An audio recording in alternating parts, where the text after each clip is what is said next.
Hello दोस्तों, नमस्कार। मैं हूं फिरोज और आप देख रहे हैं पवन इन्फोटेक चैनल। साथियों, आज का हमारा लेसन है कितना सीखा। यानी आज तक हमने आपको बताया था आकार प्रकार या और भी बहुत सारे लेसन इसके पहले हमने पढ़ा दिया है। उन सारे लेसन में अलग अलग प्रकार के क्वेश्चन को हमने सॉल्व किया है। तो आज के इस वीडियो में हम उसी क्वेश्चन को सॉल्व करने वाले हैं। तो बने रहिए हमारे वीडियो के साथ अंत तक। तो चलिए शुरू करते हैं।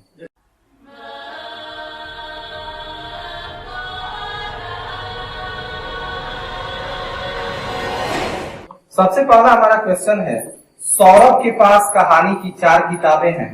हर किताब में 15 कहानियां हैं। कुल कितनी कहानियां हैं? तो चलिए इसको सॉल्व करते हैं। सौरभ के पास कितनी किताबें हैं?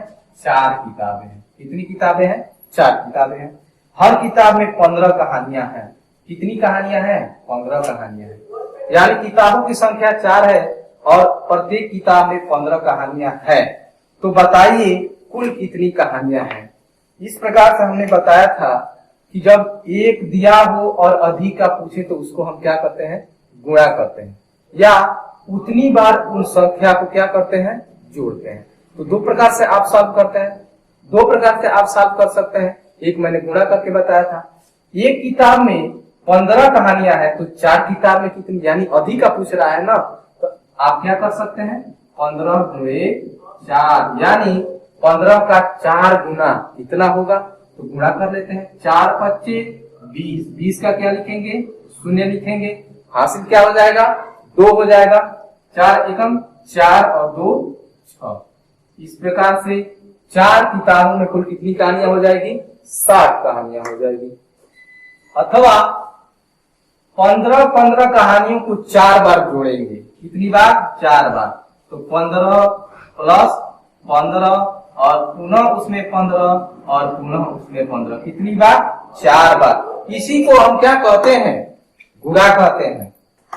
अब इसको 4 का जोड़ा जाए, 5 5 10 5 15 5 20 का 0 और 1 2 3 4 4 और 2 कितना हो जाएगा? 6 हो जाएगा।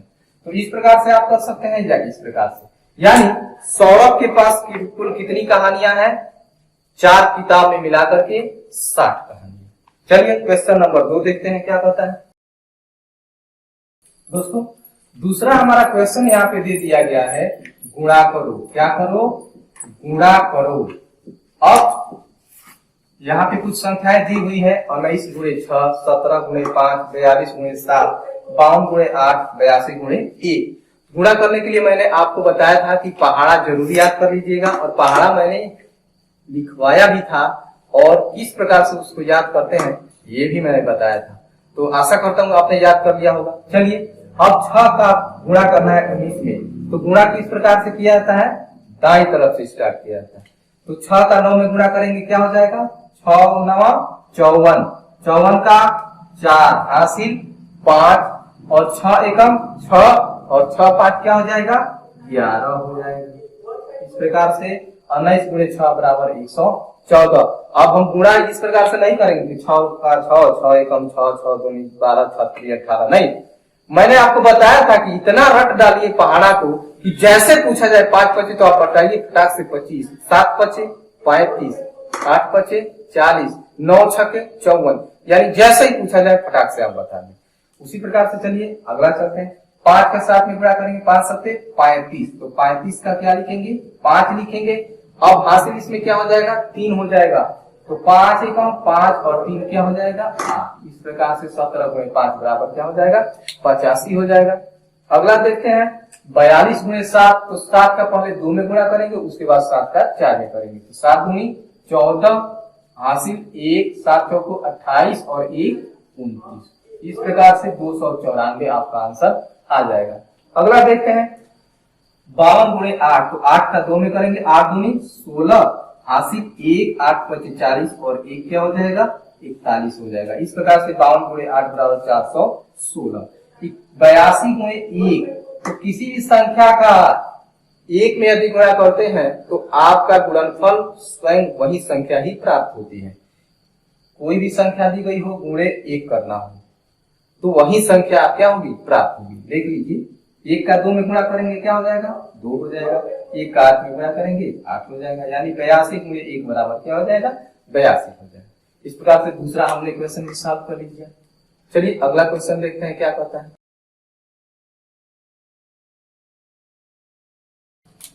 क्वेश्चन नंबर 3 हमारा यहाँ पे दे दिया गया है। देखिए, एक थाली में 25 बेर है। एक एक सेंटेंस को मैंने बताया था पिछले वीडियो में, बहुत सारे वीडियो हमने कई लेसन में आपको बताया भी है कि किसी भी लेसन को सॉल्व करने वक्त एक एक सेंटेंस को पढ़ा जाता है और उसको लिखते रहते हैं। एक थाली में 25 बेर है। कितना बेर है?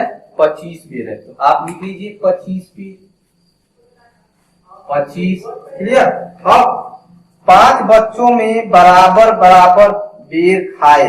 एक बच्चे ने कितने बेर खाए? बराबर बराबर। एक लेसन है आपका बराबर बराबर बांटो। उस लेसन में हमने आपको बताया था कि भाग किसे कहते हैं। किसी दी गई संख्या को बराबर बराबर भागों में बांटना ही क्या कहलाता है? भाग कहलाता है। अथवा किसी संख्या में से एक ही संख्या को बार बार घटाना ही क्या कहलाता है? भाग कहलाता है। यहाँ पे 25 बेर दिया गया है और उस बेर को 5 बच्चों ने खाया है। तो प्रत्येक बच्चे ने कितना बेर खाया? यही ना, यानी 25 को 5 बच्चों में बराबर बराबर बांटना है, यानी क्या करना है? भाग करना है। तो हम यहाँ पे क्या करेंगे? 25 और कितने बच्चों में बांटना है? 5 बच्चों में ना, तो 5 से हम भाग देंगे। अब 5 का पहाड़ा कितनी बार पढ़े कि 25 आ जाए? तो 5 बचे 25, यानी कि 5 बार आप पढ़ेंगे। तो 5 गुणे 5 बराबर 25। अब ऊपर वाली संख्या में से नीचे वाली संख्या क्या कर देंगे? घटा देंगे। शून्य प्राप्त होगा, शून्य प्राप्त होगा। पूरी बार विभाजित हो गई। आपका भागफल क्या प्राप्त हुआ है? 5। यानी आप लिख सकते हैं प्रत्येक बच्चे को 5 बेर मिले। क्लियर। यानी 25 को 5 बराबर भागों में बांटेंगे तो प्रत्येक भाग में कितना बेर आएगा? 5 बेर आएगा। चलिए देखते हैं अगला क्वेश्चन क्या कहता है। अगला क्वेश्चन है 80 गोलियां 4 लड़कों को बराबर बराबर बांटी गई। हर एक को कितनी गोलियां मिली? कितनी गोलियां हैं? 80 गोलियां हैं। और बच्चों की संख्या कितनी है? 4 है। यानी 80 गोली को 4 बराबर भागों में क्या करना है? बांटना है। और यही बराबर बराबर भागों में बांटने की प्रक्रिया क्या कहलाती है? भाग कहलाती है। यानी 80 में हमको क्या करना है? 4 से भाग दे देना है। अब एक अंक लेंगे क्योंकि ये अब एक अंकों का भाग है। तो 8 में 4 से आप भाग दे देंगे, कितनी बार जाएगा? तो 2 बार। 4 दूनी 8। अब 8 में से 8 को आप माइनस करेंगे तो यहाँ पे आपका बच जाएगा 0। अब उसके आगे सिर्फ 0 है ना, तो 0 को उतारेंगे और यहाँ पे एक बस 0 बढ़ा देंगे। यानी आपका भागफल क्या आ जाएगा? 20 आ जाएगा। यानी कि 80 क्या है? 80 गोलियां हैं और उसको 4 बच्चों में बराबर बराबर बांटेंगे तो प्रत्येक बच्चे को 20 गोली मिलेगी। क्लियर। अगला क्वेश्चन देखते हैं क्या कहता है। क्वेश्चन नंबर आपका 5 यहाँ पे देखिए दे दिया गया है। 12 गुणे 6, 10 गुणे 9, 11 गुणे 5। यानी इसको सॉल्व करने के लिए आपको 10 का पहाड़ा याद होना चाहिए, 12 का पहाड़ा याद होना चाहिए, 11 का पहाड़ा याद होना चाहिए। आसानी से यह क्वेश्चन क्या हो जाएगा? सॉल्व हो जाएगा। यानी इस प्रकार से भी गुणा आपको दिया जा सकता है और ऊपर से नीचे के क्रम में लिख करके भी आपको गुणा दिया जा सकता है। उसमें कोई भी टेंशन लेने की जरूरत नहीं है, आसानी से हम गुणा कर लेंगे। 12 छके 72। जैसे ही पूछा जाए आपको एकदम याद होना चाहिए। अभी तक आपने याद नहीं किया है तो इसको जरूर याद कर लीजिए, और वरना आप आगे मैथ में बहुत ही कमजोर हो जाएंगे। ये छोटी छोटी बातें होती है, इसको अभी से याद करते चलेंगे, आगे बहुत ही आपको आसानी मिलेगी। 12 छके 72, यहाँ पे आप लिख लेंगे 72। क्लियर। अगला देखते हैं 10 गुणे 9, तो 10 9 90, तो यहाँ पे लिख लीजिए 90। अब 11 गुणे 5, 11 पचे 55, क्या लिख लेंगे? 55। 11 का पहाड़ा नहीं याद है, अब कहेंगे कि 10 तक याद है, तो 5 का पहाड़ा याद है तो याद कर लीजिए, उससे भी हो जाएगा। इधर से इसमें गुणा कीजिए या इसमें से इसमें गुणा कीजिए, कोई फर्क नहीं पड़ने वाला, आंसर वही आएगा।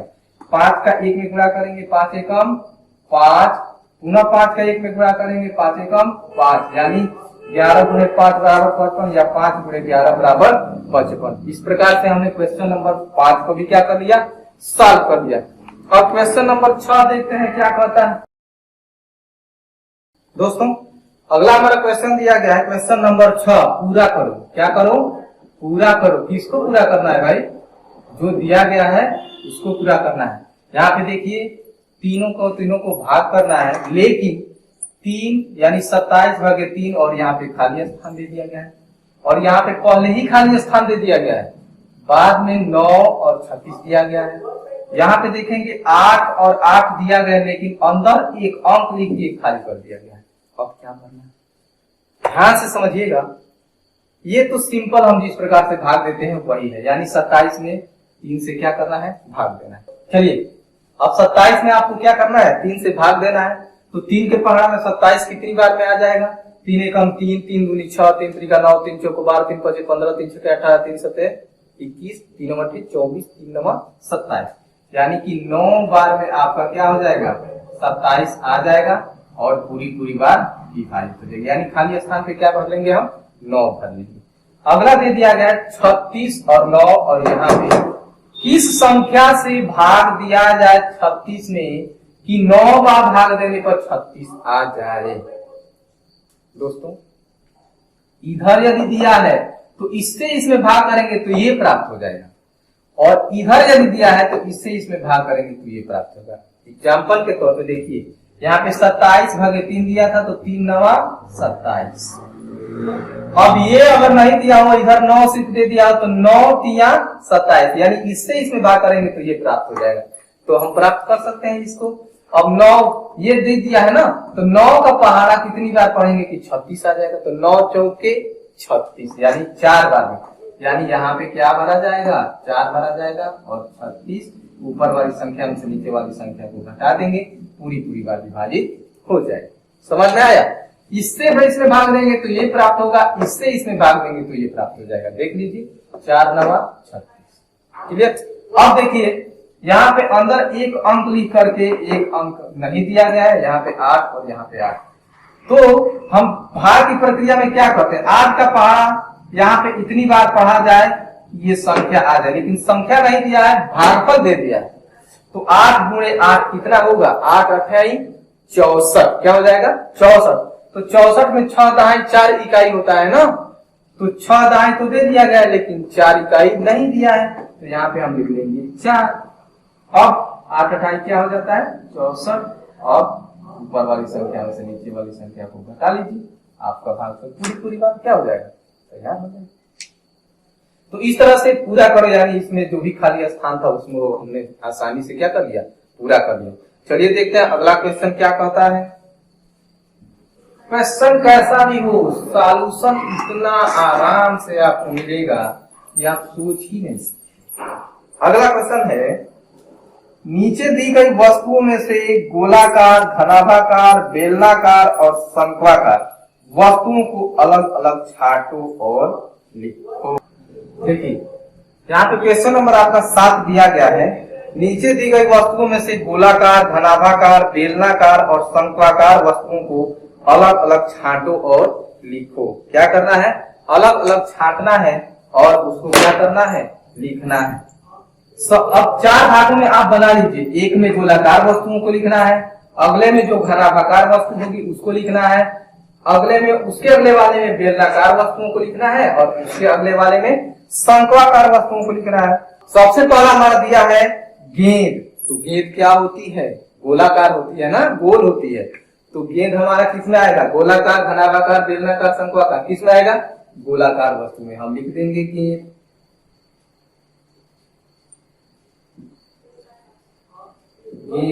अगला पेंसिल। तो पेंसिल देखिए बेलनाकार होती है ना, तो यहाँ पे हम लिख लेंगे पेंसिल।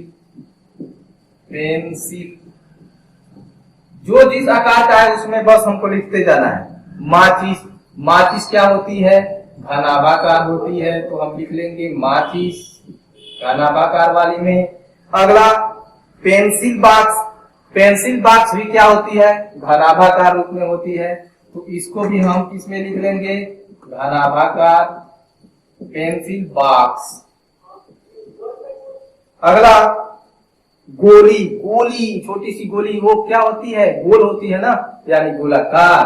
तो हम इसमें क्या करेंगे? गोली को गोलाकार वस्तु में लिख देंगे। चारों में बढ़ते जाना है, जो जिस प्रकार का हो। कीप, कीप जिससे हम तेल को गिराते हैं वो किस प्रकार की होती है? शंकु की होती है, आकार की। तो इस प्रकार से कीप को हम किस में रखेंगे? शंक्वाकार में रखेंगे। बेलन, बेलन किस प्रकार का होता है? बेलनाकार होता है। तो हम लिख लेंगे बेलन को किस में? बेलनाकार में।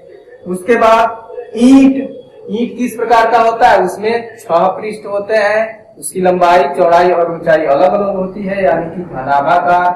तो ईंट को हम किस में रखेंगे? घनाभाकार वाले में रखेंगे। अगला होता है हमारा साबुन की टिकिया। साबुन किस प्रकार से होती है? घनाभाकार। तो इसको भी हम किस में लिखेंगे? घनाभाकार वाले में। साबुन आप अपने घर पे उठा के देखिएगा, वो भी किस रूप में होती है? घनाभाकार में।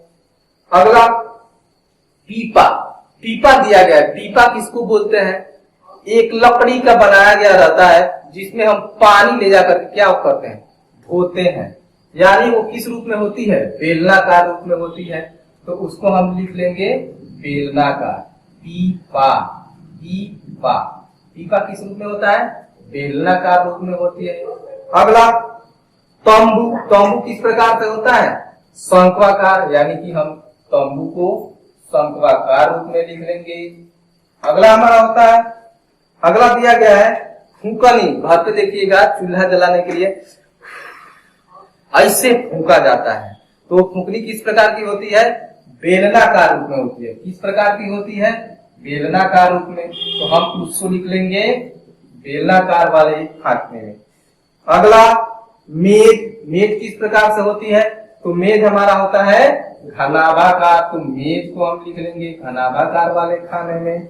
उसके बाद मुंह देखने का शीशा, जिसमें हम शीशे में मुंह देखते हैं। शीशा किस रूप में होता है हमारा? शीशा हमारा होता है घनाभाकार रूप में। किस प्रकार रूप में होता है? घनाभाकार। तो हम लिख लेंगे शीशा को घनाभाकार वाले, घनाभाकार वाले में हम शीशा को लिख लेंगे। अगला दिया गया है किताब। किताब भी किस प्रकार से होता है? घनाभाकार में होता है, जिसकी लंबाई, चौड़ाई और ऊंचाई तीनों क्या होती है? अलग अलग होती है। पेन किस प्रकार से होता है? तो पेन हमारा होता है बेलनाकार रूप में। तो बेलनाकार वाले खाने में लिखेंगे। बांसुरी जिसको हम बजाते हैं, देखिएगा ऐसे फूंक करके बजाते हैं, वो किस प्रकार से होती है? वो भी हमारी होती है बेलनाकार रूप में। तो बांसुरी को हम बेलनाकार वाले में खाने में लिख लेंगे। इस प्रकार से इतनी वस्तुएं हमको दी गई थी, और जो वस्तु गोलाकार थी उसको गोलाकार वाले में, जो घनाभाकार थी उसको घनाभाकार वाले में, जिसको बेलनाकार थी वो, जो बेलनाकार थी वो उसको बेलनाकार वाले में, जो शंकु के आकार की थी उसको शंक्वाकार में हमने लिख लिया। इस प्रकार से आज हमने कितना सीखा? 2 को भी सॉल्व कर लिया। क्लियर? तो आज की वीडियो में बस इतना ही। आज हमने इसको पूरी तरह से सॉल्व कर लिया। अब मिलते हैं अगले वीडियो में। बने रहिए हमारे वीडियो के साथ, पूरा का पूरा आपका लेसन विधिवत सॉल्व करा देंगे। तब तक के लिए जय हिंद, जय भारत।